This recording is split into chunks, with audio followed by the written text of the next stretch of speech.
So that was the Spanish envoy to India in an exclusive conversation with WION's Ramesh Ramachandran. Well, let's now move on to some other stories now, where British Prime Minister Theresa May on Sunday had called for tougher rules governing the MP's conduct within the precincts of the Parliament. This after a government minister was accused of asking his secretary to buy sex toys. Now, expressing her concern in a letter to the House of Commons Speaker, and May have said in the current disciplinary procedures lack the required teeth to deal with issues of this nature.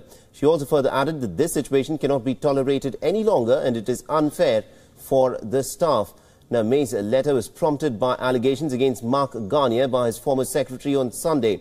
Now, Caroline Edmondson had said that Garnier gave her money to buy toys from a London sex shop way back in 2010. Now, the Cabinet Office will be investigating Garnier's behaviour, whether it violated the ministerial codes of conduct.